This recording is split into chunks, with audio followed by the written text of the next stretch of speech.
We are the very first country to be trialling body cams. We actually took this to the IFAB in 2022, the AGM in Qatar, to request that we do a trial here in England for 18 months to 2 seasons on grassroots referees within the adult game. We've identified 4 adult grassroots leagues in Liverpool, Worcestershire, Essex and Middlesbrough. We're aiming to cover around about 100 referees during the course of the trial, which is a really good depth, if you like, of workforce that can use these body cams for that sort of 18-month period. Well, the aims of the trial really are, one, to explore whether the deployment of body cams on referees improves participant behaviour, and secondly, to sort of really afford referees that level of protection, safety, to give them that confidence to go out and referee, knowing that actually any sort of serious misconduct, poor behaviour by participants' coaches will be captured. We really hope that sort of deploying these makes people think twice. It acts as that preventative measure. It's a deterrent rather than actually capturing the footage. In essence, we hope that they're sort of seldom used, but it gives that referee the sort of reassurance. We have 28,000 referees in this country. Every single one of those referees should be able to go out and referee on local parks with no fear for their personal safety, with the sole focus being that of enjoyment, going into a positive, enjoyable environment and allowing them to contribute to the game that we all love, free from abuse, whether that be physical or verbal. So we're going to wait and see if the body cams have a sort of positive impact on misconduct, behavioural change really within the grassroots game before making any sort of further decisions. It may well be that we look to extend the trial.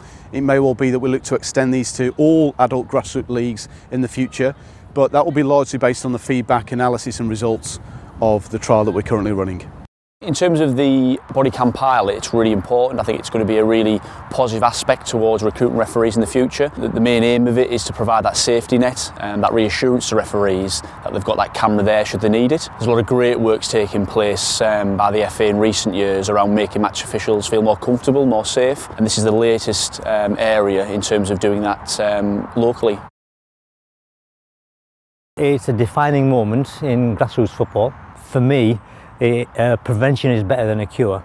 You know, we don't want to fill reporting misbehaviour about misconduct from players and fining them. We'd rather it didn't happen. I mean, general player conduct isn't that bad, but you have occasions where it can be a little bit challenging. I would expect that seeing a camera on a referee is going to make them think very much 2 or 3 times before they would be a little bit more forthright in their opinion. Hopefully, it makes a big difference to how they will react to the referee. So the recent trainings have been really positive, really well received by our match officials. This has been months in planning. We've engaged with our referees both online, remote training, we've had CPD face-to-face sessions. So it's really positive and the referees are all ready to go now this weekend and we're looking forward to launching it.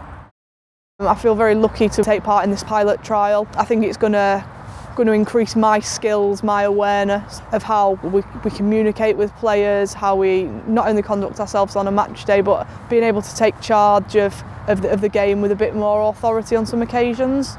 I think the equipment's very good. The harness goes underneath the match shirt, so it's just the camera that's clipped on the front, so again it draws less attention to it than if you was, harness outside the shirt and a big bulky camera.